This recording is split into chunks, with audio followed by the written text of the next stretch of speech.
जब हजरत नूह अल्लाह के हुक्म से कश्ती बना रहे थे, हर रोज एक बूढ़ी मोमिना औरत अपनी छोटी सी घटरी उठाए उनके पास आती। वो कहती, ए अल्लाह के नबी, कश्ती कब रवाना होगी? हजरत नूह मुस्कुराकर फरमाते, अभी देर है, वक्त आने दो। वो औरत वहां बैठी रहती, पूरा दिन इंतजार करती, फिर शाम होते ही घर वापस चली जाती। यह सिलसिला कई दिनों तक चलता रहा।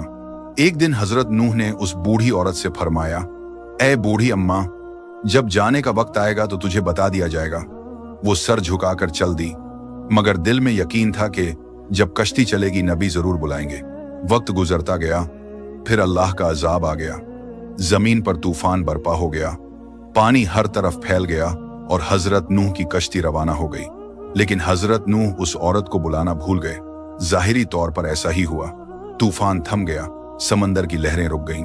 कुछ वक्त बाद हजरत नूह के दिल में ख्याल आया कि चलो उस शहर को देखा जाए जहां से सब कुछ शुरू हुआ था। वो कश्ती से उतरे और शहर की तरफ चल दिए। जब शहर पहुंचे तो देखा हर तरफ वीरानी और तबाही है, मगर एक कोने में एक झोपड़ी से रोशनी आ रही थी। एक दिया जल रहा था। हजरत नूह हैरान हुए, इतना बड़ा तूफान आया, सब कुछ डूब गया, लेकिन यह दिया कैसे जल रहा है? उन्होंने जोर से अल्लाहू अकबर कहा। झोपड़ी का पर्दा उठा।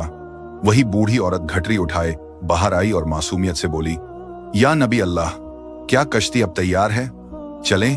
हजरत नूह की आंखें हैरत से फैल गईं। उन्होंने पूछा, ऐ बूढ़ी अम्मा, तुझे कुछ भी पता नहीं चला? औरत ने सादा दिली से जवाब दिया, क्या नहीं पता चला या नबी अल्लाह? हजरत नूह बोले, इतना बड़ा तूफान आया, दुनिया डूब गई, बारिशें बरसीं, लोगों पर अजाब आया और तुझे कुछ खबर नहीं? वो औरत मुस्कुराकर बोली, या नबी अल्लाह, एक दिन बादल थोड़े गरजे थे और हल्की सी फुहार पड़ी थी, बस।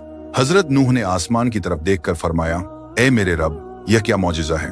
तब अल्लाह ताला ने उन पर वही नाजिल फरमाई, ए मेरे प्यारे नबी, इस औरत के दिल में तुम्हारी मोहब्बत थी और तुमने इससे वादा किया था कि जब कश्ती रवाना होगी तुम इसे ले चलोगे। तुम अपना वादा भूल गए, लेकिन मैं रब्बुल आलमीन तुम्हारे वादे का भी जिम्मेदार हूं।